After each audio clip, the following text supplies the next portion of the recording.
Which one?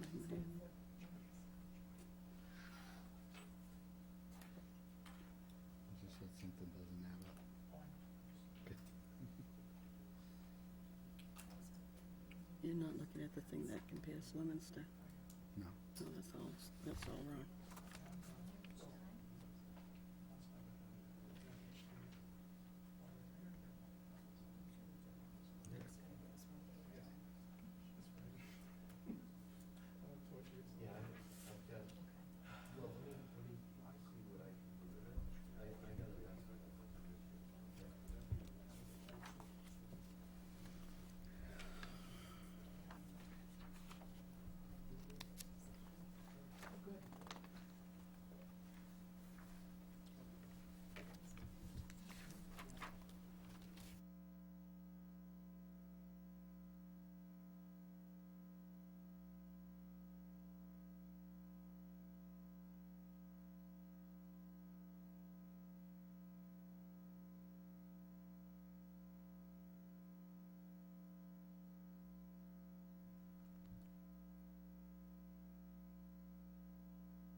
Good evening. Welcome to the May 22nd, 2013 budget meeting. Council President Joseph has asked me to fill in for him for this evening. Finance Committee, Finance and Administration Department is up tonight with the Auditing Division on page 18 to start. The total amount for the Auditor, FY14 request $259,992. And FY14 mayor approval, $259,992. Mr. Saracen. Thank you, Councilor. Well, the budget is pretty much consistent with the prior year. Let me just say the deputy city auditor planned on coming, but she has a son graduating from college this week, so she had to head out, and congratulations to her and her family. The budget, as I said, is pretty much the same. There is a decrease from FY13 to FY14, mainly because of the actuary for the OPEB. That is done every other year. As we brought up in the past, the actuary is working on that calculation or that report that is due, and it's as of January 1, 2013. And then next year, what we do is on the off year, they do an actuary for the retirement system, which is paid by the retirement system. I'd be happy to answer any questions. Councilor Hay? Thank you, Council. Dick, just the outside audit? Yes. Is that a figure that the $79,500 that has already been established, or are we projecting what they'll charge us? That is a figure based on the engagement fee, but it does include an amount estimated in case they have an additional single audits to do. Because we have many grants, they any over 4, they charge us extra. And also, it does provide for a reserve in the event that we find an area we would like them to examine more closely, and that happens from time to time. Thank you. Councilor Tran? Thank you, Mr. Chairman. City Auditor, the expense for travel and meetings has doubled since FY11. Yep. Can you speak on that? Sure. Myself and Jackie are both CPAs. We're both certified governmental accountants with our association, the Mass Auditors and Accountants Group.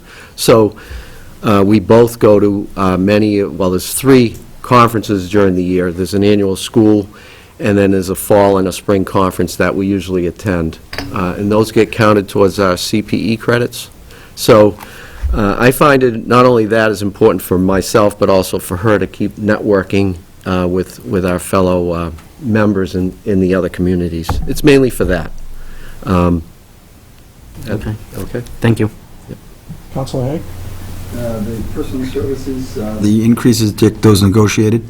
Yes, those are based on the most recent ordinance, city ordinance that passed, because all department heads and many of the assistants are, like the assistant treasurer, some of the other managers are all based on the city ordinance. Thank you. I will be making a recommendation to cut $1,000 from travel and meetings. I don't agree with it, but that's fine. Do you foresee spending $1,000 more next year on travel than you have in the last 6? This year, I plan to spend, You've spent $1,733 so far. right, and there's a conference that's coming up in a couple weeks, and we're both going to that, and that'll eat up the remainder of that amount. $2,900? No, $1,200, or close to that.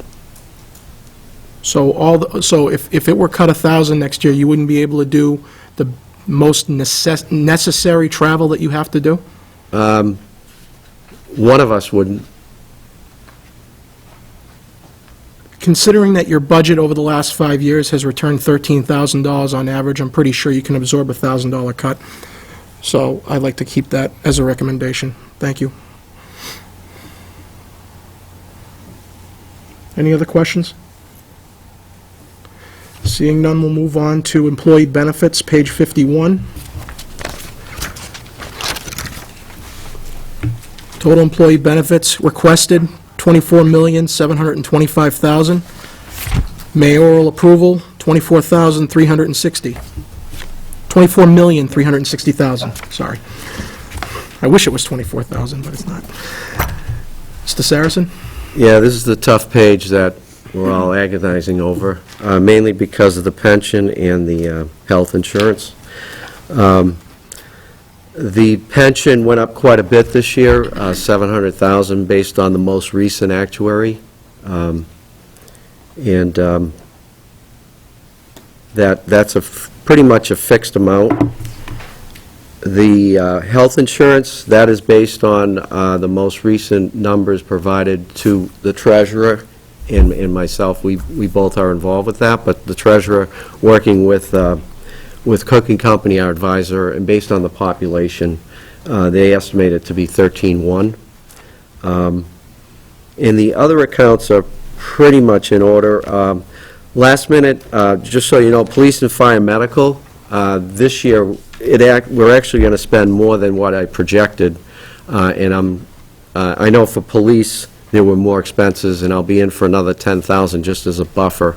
So we're probably looking at about $105,000 for police and maybe $90,000 for fire. But that was an unusual year in that we had a lot of surgeries. Hopefully it'll drop back down. FICA is just the employer's share of the FICA insurance, the 1.45%. And as we get new people, they're subject to the FICA. The old population is not. And I'd be happy to answer any questions. President Joseph?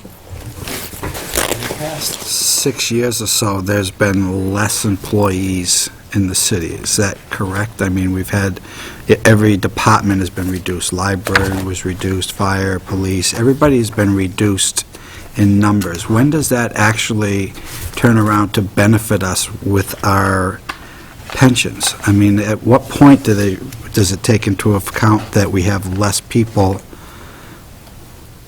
coming into the system? It takes time. That's a good question. Over half of the OPEB liability is due to the retirees. Right.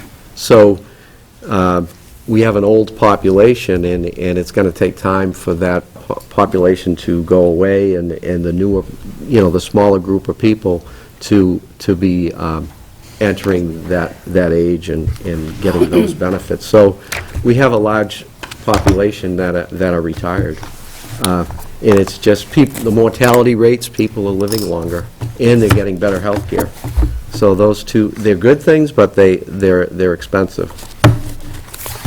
Same thing with the health insurance. We keep going up, Yes, and though we I- have less employees. right, but you may have some people retire, but they're still getting health insurance, and their survivors get health insurance, their spouses. So that takes time to go away. Even the new changes in the retirement law, they added a couple of years to being able to retire or max out, or those are going to not happen for a number of years. Eventually, we'll see that, but it's going to take some time. So I imagine our retirement board tracks the total number of retirees that the city has. Yes. Can we get a report, maybe sometime, just for information about, in the last 5 years or the last 6 years, the total number of people Yeah, hired that we're with our- paying benefits to, and well, we have, I have, Would that be the PIRAC report?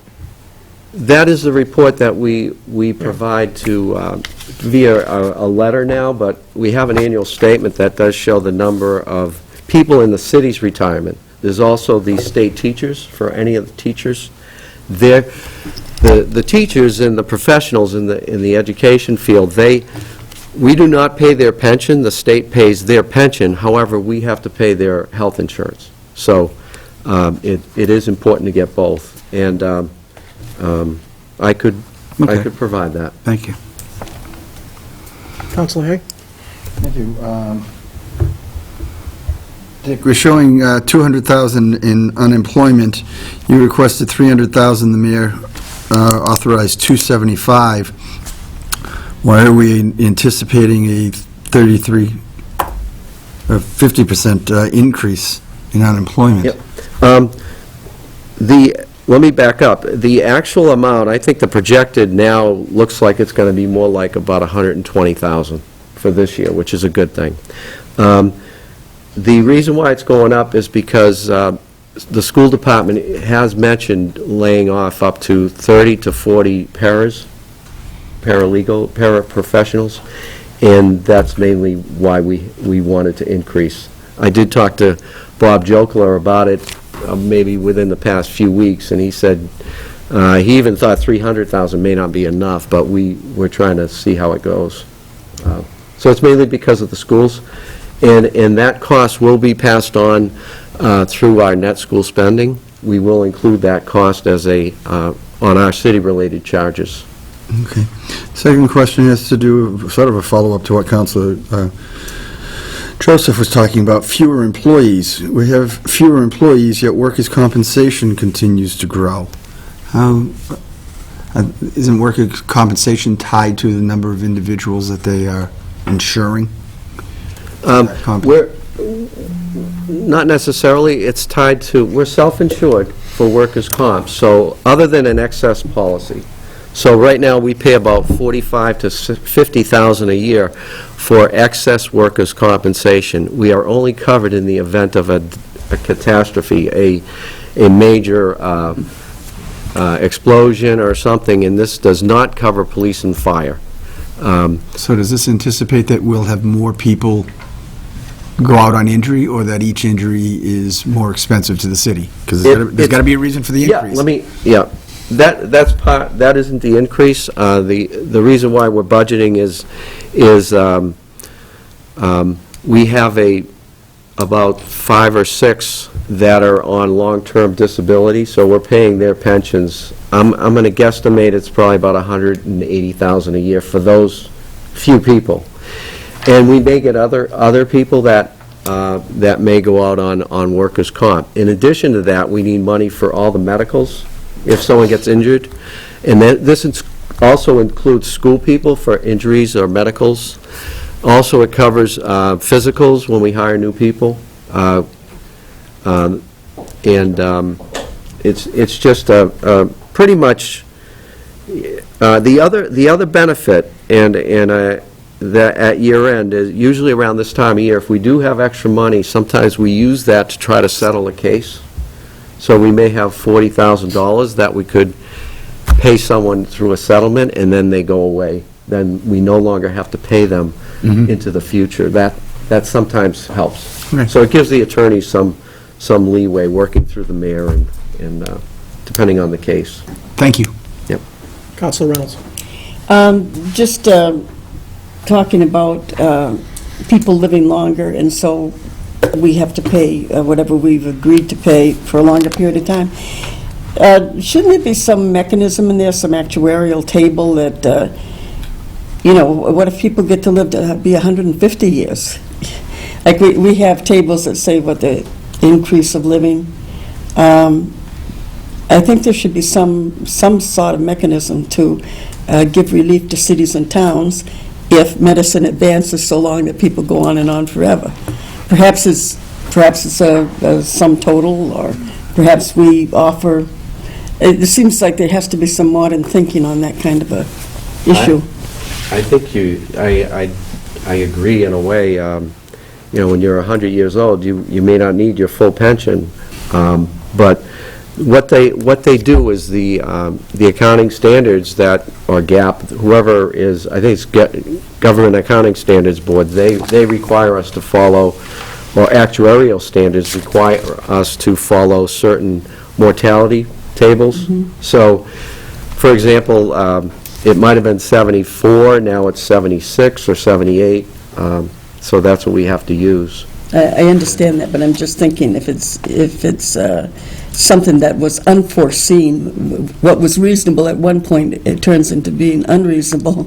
Yeah. It has to be reworked for the benefit of everybody. Right. It's good thought. Counselor Clark. Thank you, Mr. Chair.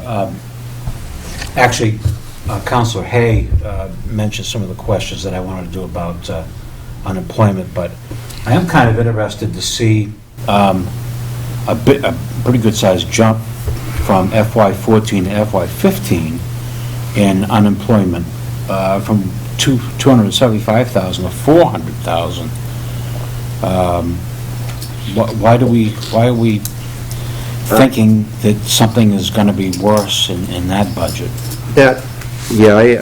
And that's $100,000, Well, maybe- $100,000. Well, it could be related to the School? foreseeing the shortfall in the following year.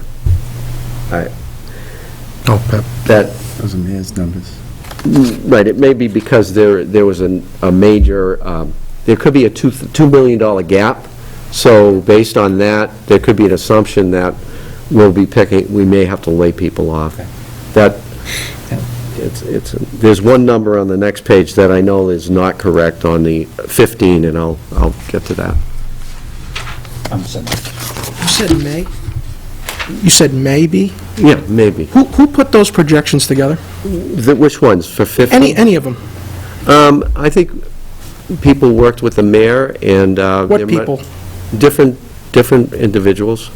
I was involved with some of it, and I think Nate and the mayor working with other departments. Should not the Finance Committee be involved in all of it? That's up to the mayor. It's the mayor's Oh, budget. I'm being facetious. Rhetorical question, just making a point. Yeah. Counselor Thibault Munoz? What are the difference between the non-contributory pension and the contributory pension? And then what exactly entails the other benefits? Okay. The non-contributory pension, there's only 3 people left that either they're dependents of individuals or individuals. I think they're all dependents of individuals that worked before the contributory retirement system existed. Okay. So they never had to contribute, but they get the benefits. So as you can see, when I first started, there might have been 50 people, and now we're down to 3. So it eventually will fade away. The other benefits are basically vacation and personal buybacks that people can sell back their time instead of using the time. Is that can I ask a follow-up question? Go ahead, sure. So buying back the time, all of that, is that something that's put into the different contracts depending on? Yep. Okay. And there's different degrees of who can sell back how many weeks. Yes. Okay, thank you. My comments on this page, pension's killing us, and I am still not understanding, this is even on the mayor, this is anywhere in the country. I'm still not getting the logic behind why unions are not agreeing to grandfather in current workers and have new hires no longer get pensions. I'm not getting that, because to me, this is all a waste of time, these meetings, because until that line item gets fixed, we're going to have this problem every year. And I think it's time that the city put its foot down and say, this is what we have to start migrating to. It's why private sector companies don't do it anymore, because they can't afford it. What's the contribution percentage of employees paying into the pension system? What's the percentage that they put in? It varies. The old-timers, real old, pay 5%. Most are 7 or 8 or 9% plus 2. And right now, any new person pays 9% on their total income that's subject to retirement, plus 2% for any amount over $30,000. So at a maximum, the taxpayers are picking up 89% of their pension. No, that's what they contribute out of their pay every But you year. said, but 9% out Of their gross pay. of their gross pay. Right. But But they could retire after 30 years with 80% coverage, 80% of their highest 3-year average salary.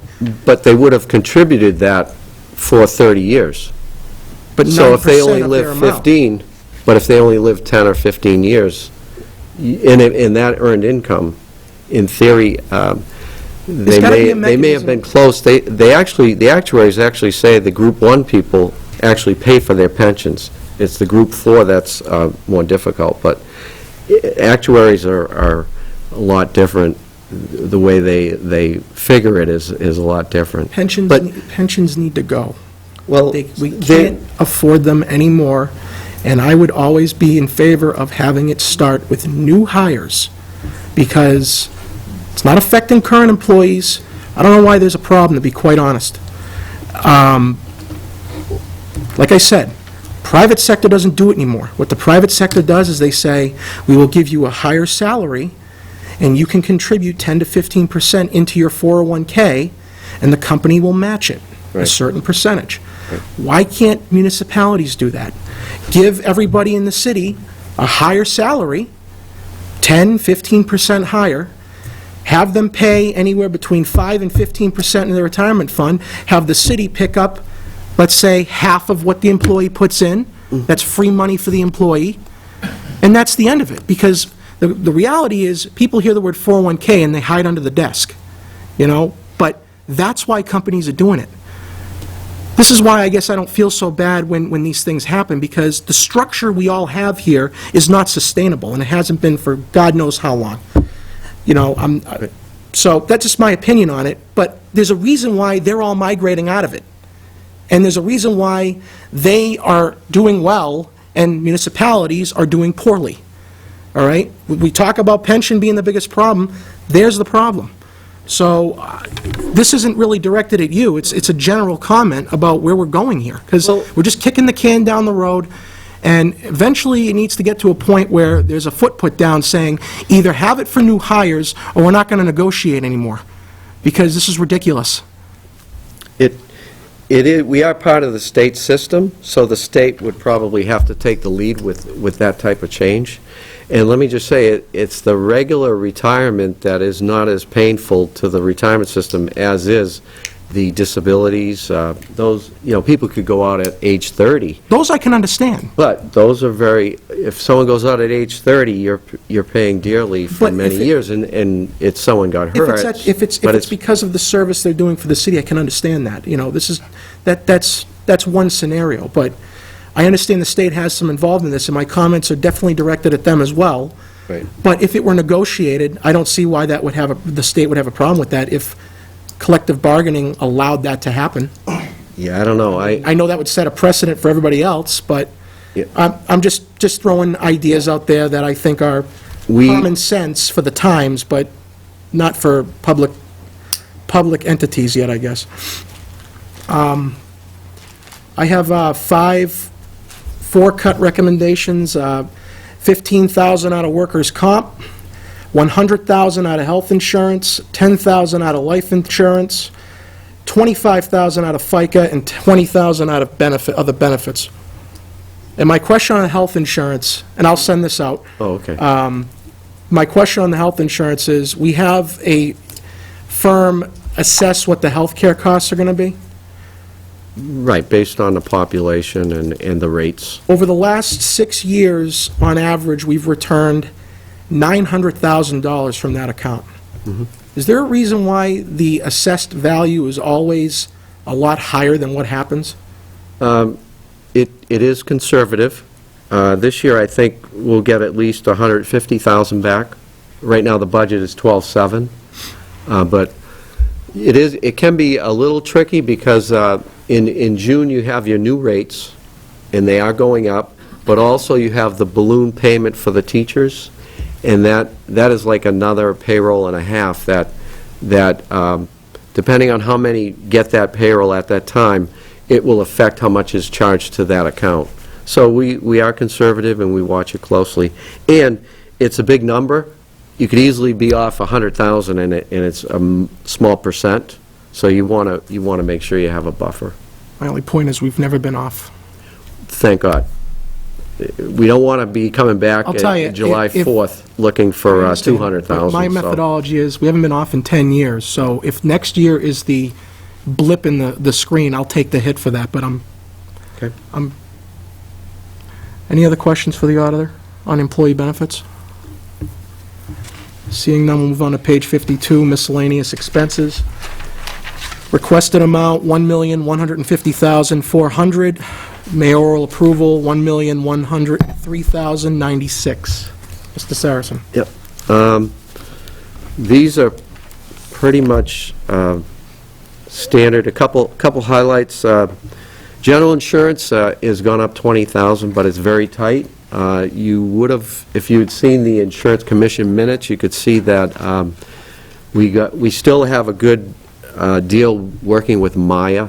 They're a subdivision of the MMA, Mass Municipal Association, and anyways, we're doing well in that account. Although it is costly, but it insures the city all our property, all our vehicles, general liability, police professional liability, public official liability, and school board official liability.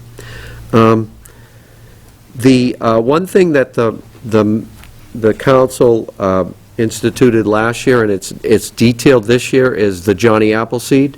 20% of the room tax goes to Johnny Appleseed, and 5% goes to the Civic Days. That is already in place, and what happens is when we get the quarterly distributions, we send a check to Johnny Appleseed, and we do a transfer that goes into the Civic Days revolving fund. So that's helped out there. Down below, Medicaid billing commissions have gone down. The commissions, the Medicaid reimbursements have gone down, but also we have a new contract with that firm, so the percentage is now 3.75. It used to be about 6% for their work helping the schools. Civic Days, we added 20,000. That went up 20,000. That's because it's 250-year anniversary next year. And that Medicaid billing commissions, you'll see the projected as 80,000. I think that is overstated, but I think it probably would be fine at 40, but I didn't have a chance to get back to the mayor on that one.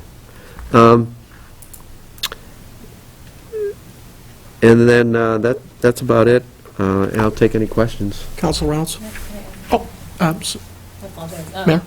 Just to make a note, because this is the one line item where the mayor's request is larger than the request, is the holiday decorations. When we finished going through the budget, we had about $2,996 left over, I would say, in the black. I got a request from the Holiday Decoration Committee that it's about time to purchase new lights.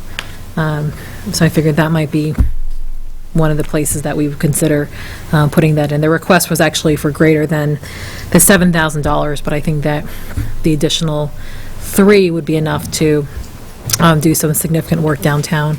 I don't know if Counselor Tebow Muniz, you want to talk about that a little further? Well, Counselor Reynolds had her hand up, but if you want to yield to I'll yield. Counselor Moore? I mean, I don't know what folks want to know, but it's just basically that we're obviously very enthusiastic about fundraising. The other remainder, we're looking to, try to buy some LED lights that are going to be able to stay on the trees for up to 5 years so that we don't have to keep doing it. We're also looking at, we're having a meeting next week, actually, to detail it out, but looking at different ways to decorate the Common and then all of Main Street and other parts of the city as well this year. So, I mean, that's pretty much what we're looking to do. I know people, it was a small piece. We used what we had available, and we're able to piece it together this year in short notice. Well, last year, I should say. So this year, we're starting early now, trying to do all of that. Counselor Reynolds? You mentioned that some of your payments had gone from 6 to 3%. Is that fixed or variable? That is fixed. Or the reimbursement, the amount we get from Medicare it varies based on what's submitted, but whatever we take in, we pay them a commission of 3.75%. Fixed, yes. The percentage is fixed. The amount we take in, it can So vary. the 6% before was not fixed? It was 6% of whatever we took in as revenue. Now we only have to pay them 3.75%. I think they do less training now than they had to at the schools. What I'm trying to drive at is, will that 375 go up, or can it stay at 375? It'll stay there, I think Ad it's like infinitum? I think it's a 5-year contract with that firm. Recently went out for bid. Counselor Haig, did you have your hand up? I did. Okay. Counselor Haig? Thank you. Dick, just trying to get a little clarification here. On page 52, the bottom line says, reserve snow and ice transferred to DPW, $400,000 requested. The mayor granted $350,000. Then when you go to the DPW page, on page 38, under snow and ice, they have $400,000. Is this an additional money to the Let me just, what's the other page? 38? Right, that's additional. Usually, traditionally, in the past years, it's been 800,000. So, but we've just broken it up here. Oh, no, we've always had, I'd say since '09, we've always started with 400,000. And we did in '13, but if we transfer it out, then it's no longer there. It should be reflected as spent in the snow and ice account. If it was, what we do is we leave it in the reserve, and then middle of the year, we transfer it out. Right. So therefore, it's not there for prior years. Right, but so in reality, we're allocating $750,000 for snow and ice. Yes, that's the plan. Correct. And I understand that we usually spend that in or more depending upon our winters. But one of my thoughts was, in this budget, the mayor is taking $580,000 out of the stabilization account, which I have a problem with. I think it should be for one-time spending. And the snow and ice is the only account that we can deficit spend over the long haul. For me, it would make sense, instead of taking $580,000 out of the stabilization account, to take the money out of snow and ice, and then when and if we get to November, December, January, and we have snow and ice and the number builds up, the mayor can make a request that we take money out of stabilization account, or we can deficit spend towards the next year. It gives us more flexibility in more change, and we're not taking that money out of stabilization account at the beginning. We may end up taking it out later on, but at least then we know directly where it's going to, and it's not going towards the budget and an ongoing cost. So I would propose that we take the $350,000 out of snow and ice reserve out of the budget when we do the budget. And I would also consider the other $400,000, but for right now, we'll wait till we get to the DPW part. This is the reserve 350. Thank you. Any other questions? Councilor Caddy? Question for Councilor Hay. That's an interesting thought. Probably back in '06 or '05, weren't we budgeting 200,000? Is that your memory? From the initial start, we only put in $350,000 every year. Right. That was it. There wasn't a reserve, it was 350, and we went. And I'm not saying this, I'm not saying, I'm sorry, Joe, is it okay if I respond? Oh, sure. I'm not saying that the idea of having the reserve was a bad idea when it came about. I'm just saying because of where we are and the numbers that we have, I think that it's a better bet for us to move the money that way. Just a thought. Could I just want to offer, the way the law reads on that is you can deficit spend when as long as you budget the original budget of the prior year, and the original budget, usually including the overtime, was 400,000. At least it was last year. So you could budget at 400,000. You have to leave the other one alone, but this would be okay, and you could deficit spend. That would be at the end of the year, and then we'd have to raise it the following year. But they don't penalize you for that. Thank you. President Joseph? I think the original thought behind that was you could deficit spend it, but also if you went through the 350,000 and there was a major storm, you had a hardship to the state where you could say, oh, we had a major storm, we've got no money, and they would send reimbursement money to the cities for bigger storms. And I don't know how long it's been since we've seen reimbursement money for probably since the ice storm. No, we've gotten, Irene, we got some money, and we're still applying, and Lenny did find out we did qualify for the storm in April. We may get up to 150,000, but it may come in the fall. So it's a good... So that was one of the reasons why they did that, because if we didn't have the money, it was a hardship for us, and a big storm, the state would help us with money, so. You know, a few years ago, I seem to recall, I think before the current administration, that Civic Days was getting $40,000 or $50,000 a year from the city. If I look back on FY09, Civic Days was getting $40,000. I'm looking at I believe that's right, 40,000. I'm sorry, it's Johnny Appleseed. About 20. And then it was significantly cut, because it had to be. These are private events, with donations being the crux of the effort. And every time there's a cut proposed in these line items, the excuse to not do it is because this brings commerce to the city. My concern are things like the holiday decorations, the Civic Days. The more we fund these events, the more dependent they will be on public money. And that is why I would prefer to cut 16,000 from Civic Days and just leave the 4,000 there that they got this year, that they're going to get, I guess the request is 6, but they got 4 last year, the year before that was 4.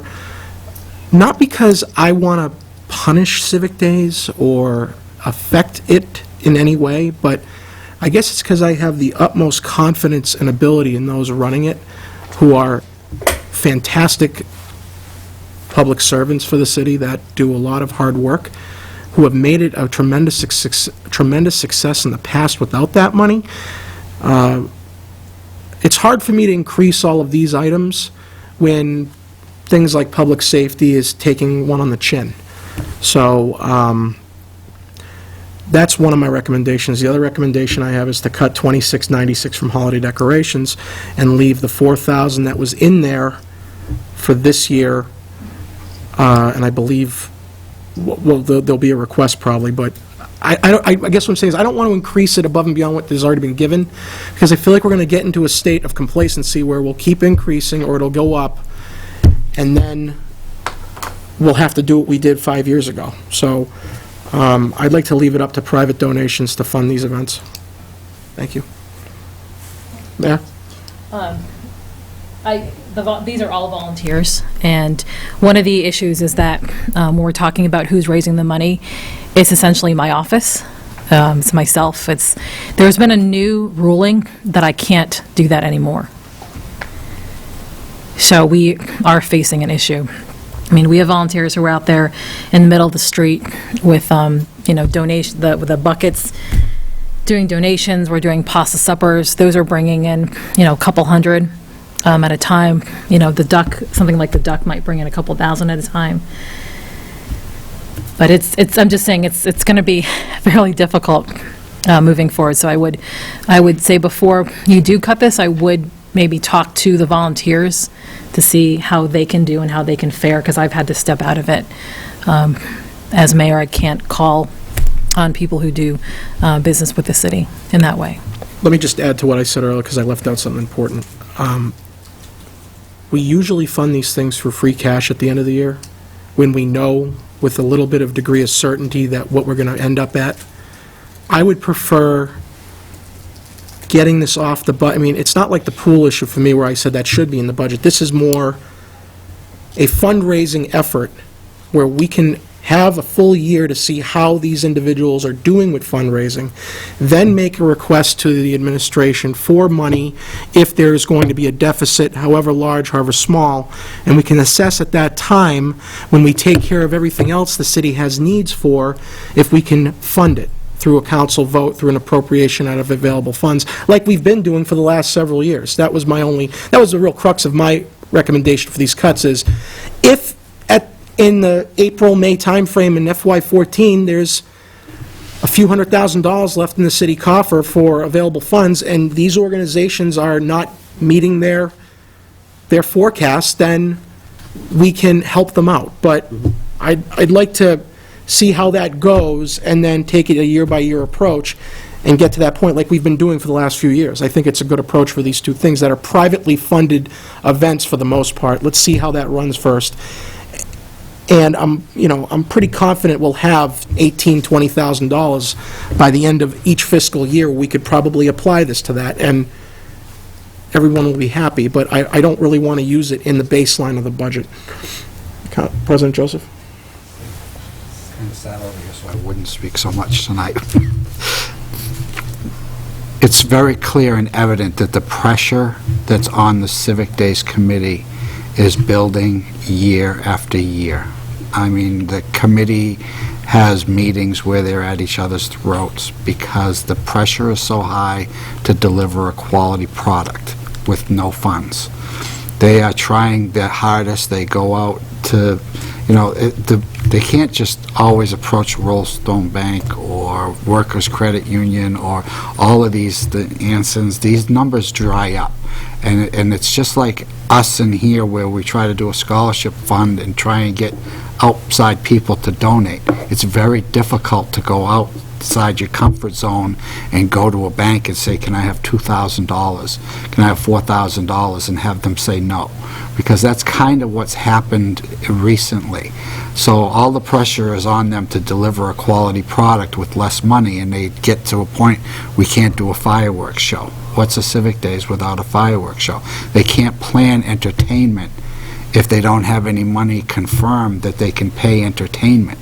So by taking these numbers out and waiting till later, we've basically put the burden on them to deliver a quality product that we want without funding them to do that. So, and I just see it, I see the pressure. I don't know if you've got emails, Angelo Bezal, last couple of years, these people that are volunteers that are trying, every year they're out there working just as hard.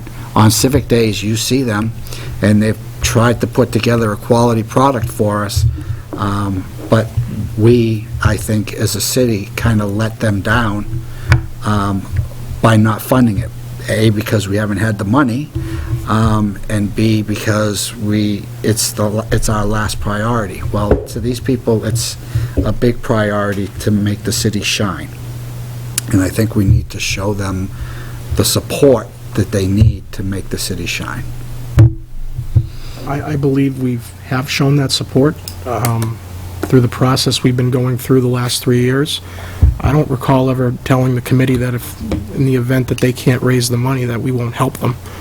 I just would like to see how it goes, with that caveat that they understand that, for me personally, I don't have a problem appropriating available funds to fund the event if it means the event's in jeopardy. I guess I just want to see how it goes first and then go from there. But it's valid points in my opinion. It makes sense. But Councilor Munoz? Yeah.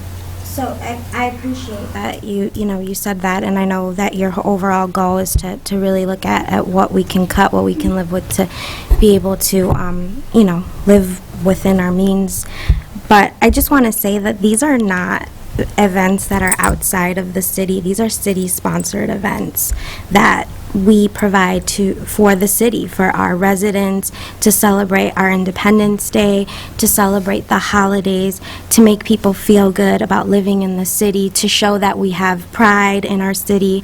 And I think that in the past, I know probably like years ago before I even lived in this city, Civic Days was, I hear, amazing. Decorating Main Street was amazing. I've heard it all. And then, there's a dip, and then there was no money. And then people are now trying to revive it. I believe 2 years ago, people told me there was, a couple hundred people that went to Civic Days. Last year, it was huge. I mean, if we want to see sponsorship, corporate sponsorship, or an increase in the business community taking a part, maybe even outside of Fitchburg, because I think, Councilor Joseph, you bring a great point that we're kind of we're drying up, we're going to the same well. And I know this firsthand as, a fundraiser for, a nonprofit organization. So I think, being mindful that, it's kind of an investment, because now, businesses do things to get things back, not just because they want to be great people. Some do, and but the amount of money needed to make such a great event, in those numbers, they want something back. And I think we've shown that we can have a couple thousand people come. When you're talking about a corporation looking at their marketing budget and looking at, how they can increase their, contact to individuals, they can increase their profits and sales. That's what they're looking at the bottom line. And I think it sends a message. And I think that in the future, if we can sustain these types of numbers and these types of people, I think you'll start seeing that corporate sponsorship perhaps, or, other businesses stepping up. So I just want to put that out there so that folks are mindful about this sort of investment coming for our events from our city. And, I think the mayor brought up a great point when she spoke a few weeks ago about what kind of city do we want to live in. And I think Civic Days kind of speaks to that, at least for me and for my children, my family. That's the kind of city I want to live in, that has a Civics Day, that has, a festive, decorations in our city. So, thanks. Ms. Farrell, I'd like to remove that recommendation for $16,000, please. Thank you. Councilor Hay. I think it's great that I'm hearing passion about Civic Days and to make the cuts or not to make the cuts. But I'm just wondering if we're going to have two discussions and two debates about each recommended cut. I've felt that, like, the process is we go through and people make recommendations, and then the night we come together to actually vote on the cuts, we should all stand up and say, I believe in this cut, I don't believe in that cut, and have that debate and have that discussion. If we do this for the next 8 meetings, every time somebody makes a recommendation for a cut, we're going to be here an awful long time, folks, and we're going to bat that ball around the park twice. I just think we're better served waiting and doing it one time and hashing it out and then taking our vote. Thank you. Any other questions on miscellaneous expenses? Council Reynolds. It's really to the mayor. What is the rationale that removes you from helping the city celebrate, say, its 250th anniversary? From the fundraising perspective, there was a ruling that came down through, I think it was the Attorney General's office, about mayors and elected officials fundraising like if I'm going around to all the banks and saying, donate 10 grand to this, and donate 5 grand to this, and do that kind of fundraising. Is that what you do? I don't think you do that, do you? You make a request? Are you cut out from soliciting Mayors, funds? mayors do that. Mayors, I think in the past say, we want to put up some signs, can you please donate for this cause, or we're having a scholarship fund, can you donate to this? Would you please email me that ruling?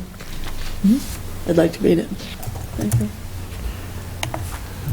Counselor Tran? Thank you, Mr. Chairman. Just to comment on, piggybacking what the mayor said, and to respond to Councilor Reynolds, it's a conflict of interest. I, for one, as an elected official who used to help out fundraising for the holiday decoration, the Christmas lights and so forth, and those business contacts that we used to make are referred to as constituents, and if you're making contacts to them and asking for funds to fund activities, it's regarded as a conflict of interest if you're doing that. So just a response to your question. Thank you. Thank you. Next, we'll go on to Assessor's Division, page 17.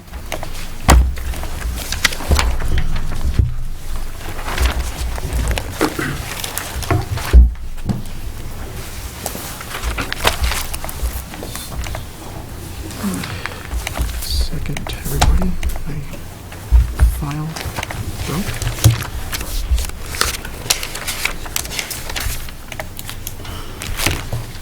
Assessor FY14 requested $354,115. Mayoral approval, $354,115. Good evening, Mr. Caputi and Mr. Wilson. Good evening. Any questions for the assessors?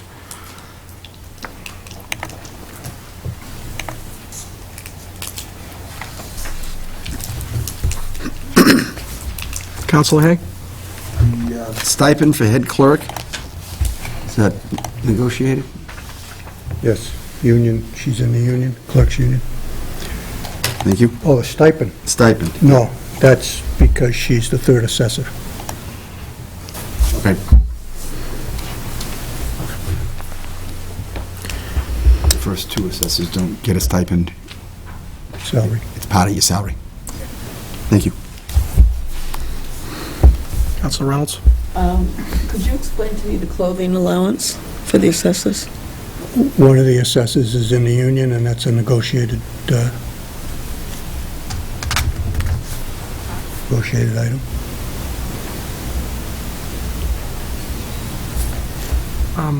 Councilor Hay? Just to go back, just following up on that. The stipend for the head clerk, who is the third assessor, Tom? Yep. Spends time beyond the regular work week doing that job? It's a state requirement that we have the three-man board, 1, 3, 5, 7, or 9. She completes the requirement. She does participate in voting for abatements and so forth, whatever we have to vote on. She takes the minutes of the meetings. Generally, it's during work hours. We don't meet after hours, but if we had to, I'm sure she would. Thank you. But generally, everything's done between work hours. It's to meet a state requirement that she fills the third seat. Just a general comment, since this is the first one I've seen right now, is I'm not getting the clothing allowance. I'm not getting it. Maybe I could understand I don't get it either. jobs where they're dirty jobs, where they police and fire, DPW, wastewater, water. We give them an allowance for uniforms or what have you, but if the clothes get dirty, I mean, I'm not understanding what the clothing allowance is. There's another perk, in my opinion. That's ridiculous. Especially for employees that are not doing dirty jobs. I'm not understanding it. So we're giving people, through the contracts, $600 here, $1,200 here, to sit in an office and do office work. I'll make some sweat. We Not both getting are in defense of that. I don't have anything to do with that negotiated item, I'm not saying you do. but we are out in the field. So it's, we don't, wearing a shirt and tie don't mean we don't do field work. And I don't wear a shirt and tie, and I've gone through plenty of clothes that I could use that 600 to replace, but Okay. Counselor Carboni. My question was about the legal costs and expenses. Is that something we hire out, or is that absorbed by? Or it's a can it be defense fund absorbed? set up on an as-needed basis. If, at the end of the tax season, you can apply for an abatement. It puts us in a position where if we can't defend the values, if we don't have the money to defend the values, then it becomes a negotiated item, and we're at somewhat defenseless if we can't afford to go to, deny that abatement and go to court. And this is something that couldn't be absorbed by our law department? Appellate tax court is a specialized field, and, they're municipal attorneys, but they don't deal with appellate tax court, so Okay. it's a specialized field. We may not need it, but it has to be, we have to have the money available in order to defend the values. If we don't have it, And what's the reason that it's up $10,000 from fiscal year 12? some of that, last year, we had one of the larger taxpayers appeal a value. We decided to go to court with it. We increased the funding to take care of that case, plus the current year's appeals, that the time frame has still got another month to go before we know what those appeals are going to be. So Right. it's, fortunately, we did go to the appellate court. I have to be careful how I word this. We got an early trial. We've already had the trial. We're waiting for the final verdict. We think it was favorable, but we saved a considerable amount of money because we had the funding available for that attorney. The strategy we used was to not do an appraisal, which we saved an additional amount of money that would have came out of that fund. So that may be, we may not need all that money if the verdict comes down the way we plan it. But then we've also got FY14 appeals that we're not going to know what those appeals are until probably middle of June, because that's the deadline for the appellate case going forward. Yeah. Then we've got FY14 appeals that this money will be used to defend those appeals. Thank you. Counselor Tran? I'm not sure if Councilor Hay asked this or not, but what is the, can you speak on the new line item chairman stipend? Which is $1,500? Yeah. The chairmanship job is not a job description, not in the job description of any of the assessors. It's an elected position between the three members. Now, right now, I inherited that job when Phil Gadet retired.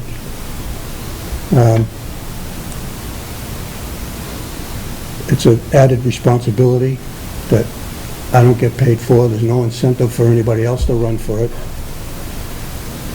So it's a token stipend, I guess, for somebody else to either decide to run against me or when I retire, that somebody else could decide to run for that position, or nobody may want it, so I don't know what to do then. Is this position and the stipend associated with this position stated anywhere in the ordinance? No. In our code book? And it hasn't been funded for as long as going back to 2008. Why do we need to fund it now? Haven't we It's had... never been funded. I'm making the request. Okay. Haven't we had a chairmanship before the upcoming fiscal year? We've always had a chairman. Okay. The chairmanship has generally gone to the senior person. What is the difference between travel and meetings and travel in state? Those two line items. Travel and meetings is traveling to conferences,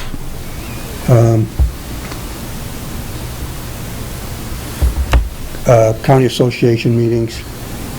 In town, travel in state is actually, it's in town. That's the stipend, the car stipend that we get daily for using our car when we go out and review, pick up new construction around town. Okay, We don't have a city car, we use our own car, so so the line item travel in state is really for reimbursement for expenses associated with personal vehicle use?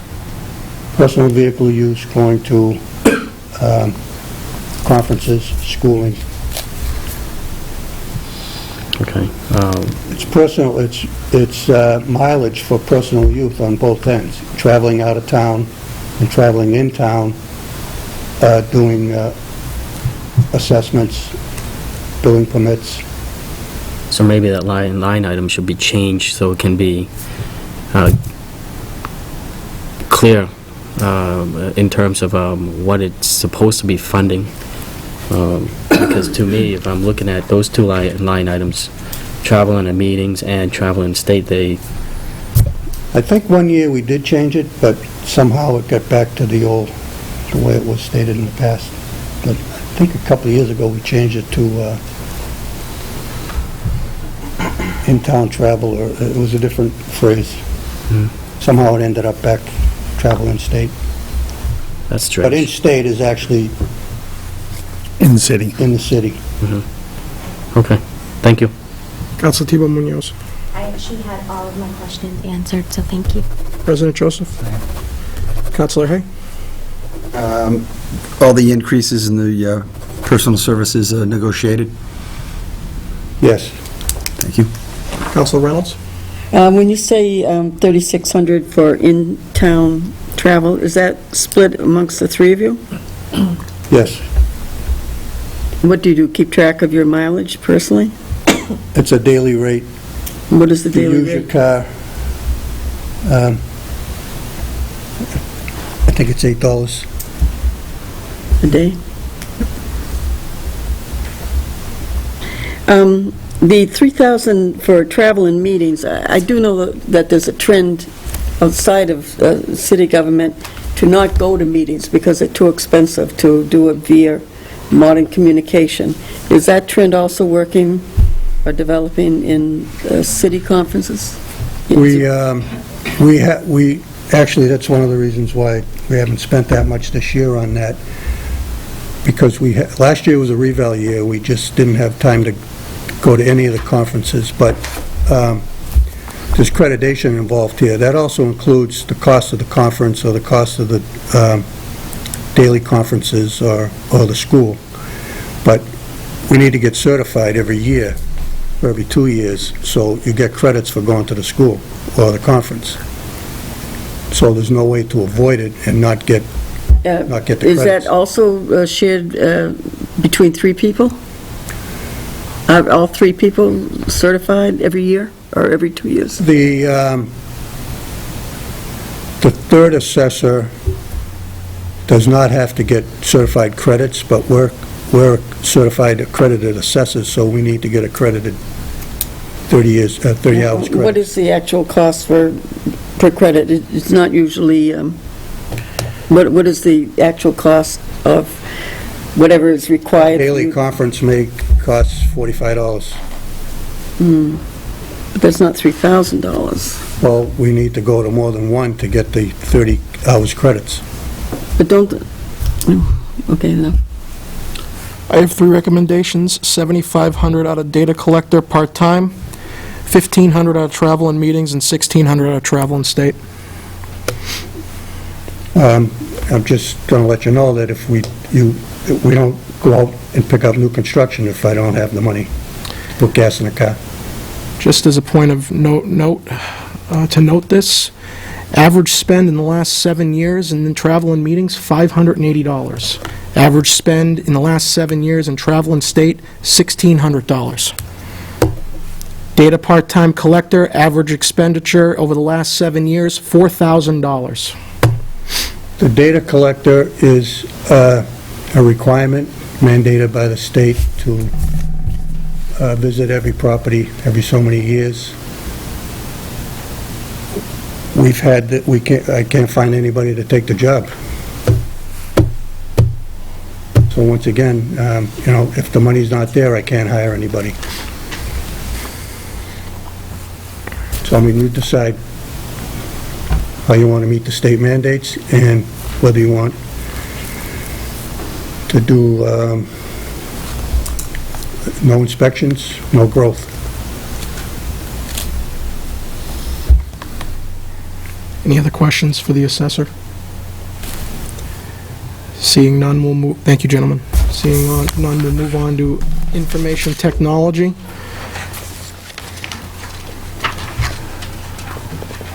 Sorry, 1 second here. Page 19, my file crashed. No. Okay, I got it. Sorry, page 19. Thank you, Counselor Hay. City Clerk. Hello, everybody. My apologies, 1 second. Total FY14 requested $531,622. Total appropriated by the mayor, $471,479. Director Bonilla is with us. Counselor Hay. Did you want to speak first? No, I'm okay. I think we can get started. First question is increases in personal services, those are amounts negotiated? Yeah, they're contractual. They're contractual? Yes, sir. Okay, we have here, last year's projected is, for IT manager is $71,708. Yes. The requested is $82,685. Yes. The allocation by the mayor is $74,542. Mm-hmm. Is the $74,542 the negotiated amount? The $74,500 is the contractual amount. The 82 is what I requested personally and did not get. Okay, that's a pretty big jump for a request. Second is clothing allowance. Is that, I know it's negotiated, but is that negotiated? Yes, it is. It's contractual. And is that with yourself and the systems administrator and the stipend systems administrator? Yep.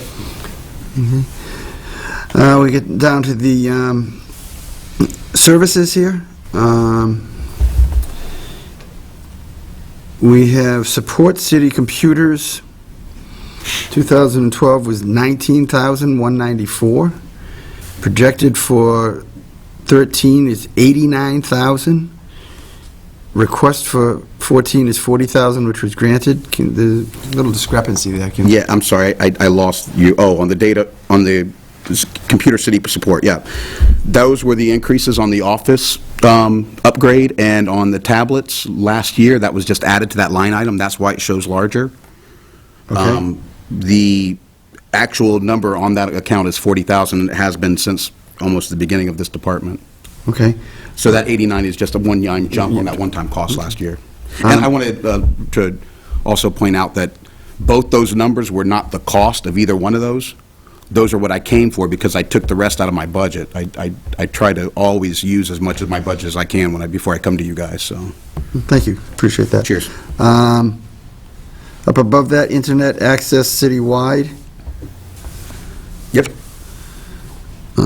was projected for 13 is 10,000, and we're going to 17. Yes, sir. That's the increase in our police cruiser cost to run our cruisers with all the connectivity. Then also the cost of the wastewater department. We've added them to our network in the last year. So there's an increase in wastewater computer stuff, and your department is absorbing it as opposed to the wastewater absorbing it? Yeah, I currently pay for all the connectivity for the networking. It's a situation that's actually becoming more of a problem because as that department, we reach out to them more and start bringing them in, it's eating up more of my budget. And they have their own budget? Yes, sir, they do. I've actually talked, oh, sorry, go ahead. The mayor is trying to... And can I just point to the reimbursement for water-related and sewer-related expenses on the revenue side? I increased both of those by 50 grand to cover Some of that these cost? various changes. Okay. Thank you very much, I appreciate that. Thank you, Mayor. And the other question, Trevor, is telephone. 116 and 12, then projected 130 and asking for 130. Yep. I thought the new system was going to have some savings associated with it. I'm not seeing it. No, you're right, and that's a very good question. Actually, it is saving us money. Unfortunately, the bills were so diluted that I'm having a very hard time figuring out what phones went to City Hall and disconnecting them. We are saving money.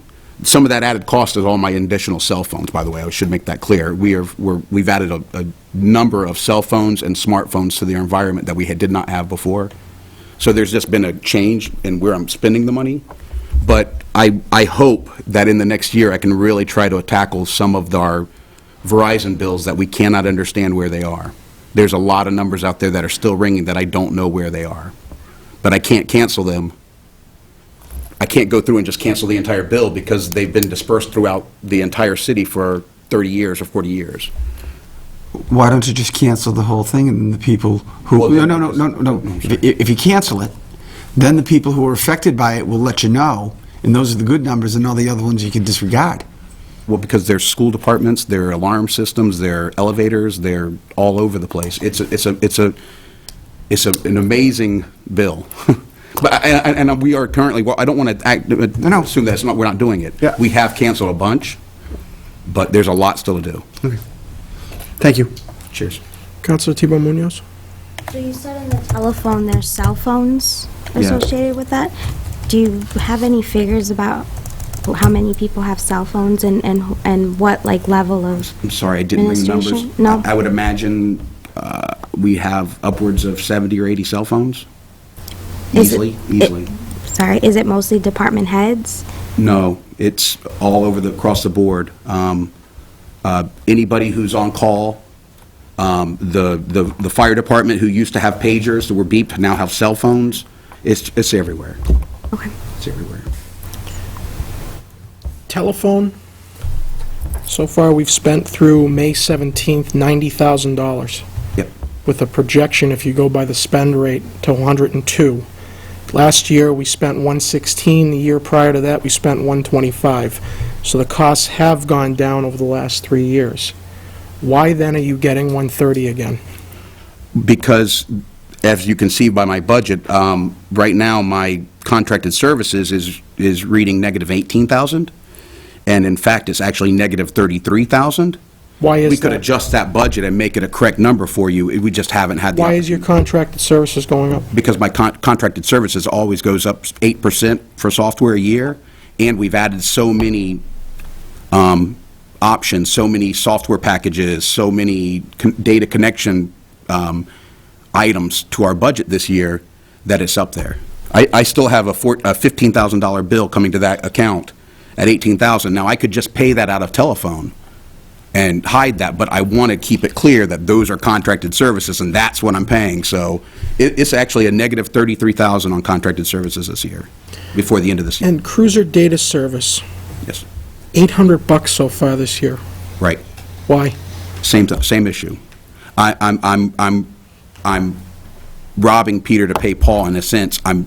I'm going into the red in some accounts, but paying them out of those other accounts. If you look at my bottom line on every year, I'm I very understand tight. you're paying them from other accounts, but then what does that do to the cruiser data service? Does it do that? Well, I mean, if you're not spending that money, what's Right. going on? If you're diverting that money to the contracted services, No, what's going the on? cruisers are being paid out of internet services, the cruisers are being paid out of... Okay, out of so, those, if there's a computer break or on one of the cruisers that I have to replace, it would come out of that. But, I mean, if you separate my budget line at a time, you're going to find discrepancies in line items. But when you look at my budget as a whole, that money is being spent. So So- maybe what we should do in the future is change contracted services, move these numbers around to make it more accurate. so, just for my own edification, if you were to get cuts in your budget, if you were to get cut by 5,000 in contracted services, which would give you 90,000 for next year, which is over 30% more, Okay. that's going to cause problems? Well, I mean, I'm just 30%, I mean, you see, that's the thing with the cuts I've been recommending, there's still contingency even after the cuts imposed. All right. And for the most part, there's more there than there was last year. I could be even worse with this, but that's why I'm asking the question, and you're the first one I've asked it to, just because I'm curious. no, I appreciate it. With the cut of 5,000 or even 10,000, you're still going to have $20,000 more budgeted next year than this year. $20,000, that's the Well, whole, or I'm- $20,000 in that line item alone? That line item alone, because it was 68,250 right now, and if we cut it by 10,000, it would be about a $20,000 increase still. Yeah, it is. I can promise you it is going up at that rate. There's an 8% increase in every contracted service, every contract for every software application, every database management, maintenance contract goes up between 7 and 8% every year. It's the life of technology. I mean, like I said, I don't believe that every line item is in the proper place that it should be, but I believe the bottom line is very accurate, and I believe that I run a very conservative department, so. I'd like to make a recommendation to cut 15,000 out of the telephone and 5,000 out of contracted services support. Counselor Hay? The line items aren't where they should be. Well, yes, sir. Did you put this budget together? These are, I'm kind of locked into these same lines that have always been there. I would much rather give you a much more vast budget, but yeah, I put the numbers together. I tell the mayor and the finance team what I need for the next year, but then it kind of just gets dropped into the same line items. I'd much rather have a more diverse or a budget more like the police department where it shows you every single cost. A little more accurate, yeah. Yes, sir. Yes, sir. Thank you. Counselor Reynolds? Back to the mysterious phones and numerous, can you give us some idea of how many phones you don't know where they go to? I can't. I know that I've probably canceled 100 lines since the new phone system. I And, would imagine there's probably 200 lines, 150 lines still out there going to different places. and what's the bill on that? It's gone down about $1,000 a month from what I've done. It's probably around $2,000 a month. 2,000 a month? Yep. And wouldn't the phone company help you trace those? No, not really. You have to hire a third-party company to come in and do an investigation. They act like they will, but then they give you the same thing they always give you. It's, There must be a solution to that, because 2,000 a month of unknown expense. I mean, many of those are active numbers being used. I just, it's a list of problem, numbers. it's a problem, yeah. That's Yeah. 50 sheets long.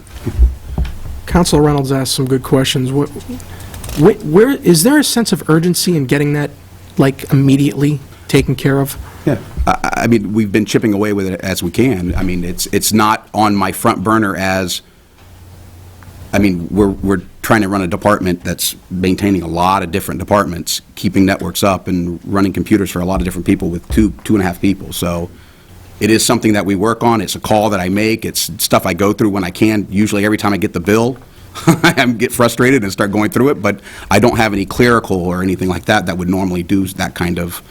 I don't know if anybody else here would would be opposed to this, but I'd like to get like an update from this, on this issue. Yeah. The fact that we have 250 lines still that are active, that Yeah. we're paying money on, that we can't trace right now. I will definitely give you the numbers, how many there are and what they are. That would be appreciative for me. I would also like to request, maybe, if everybody agrees, or timeline-wise, I'd like to get regular updates on how we're doing with that 250, because knowing that, how can I just, okay, wonderful, and then we'll just see what happens? I mean, got to stay on top of that. Yeah. Just because that money that we're dedicating to that could go to some of the things that you need for other areas. Absolutely. So, I don't know if every 3 months would be good, or every month, I have no idea, but... I'll give you an update right away on it, absolutely. I'd love to put more eyes on it, I really would. Okay, thank you. Counselor Hay? Love to put more eyes on it. You said earlier that you could actually hire a firm.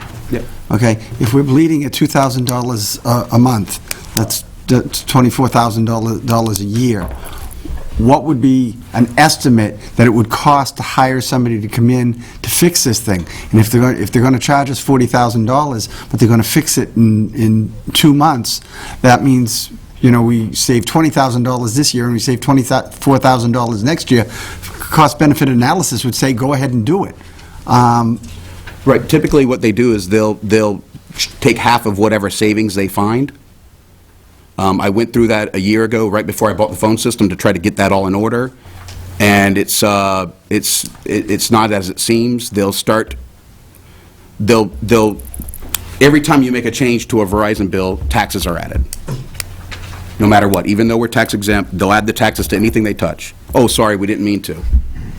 This company will go, knowing that, they'll find the tax problem, they'll go back and take it, and then they'll take half of that savings for the rest of the year.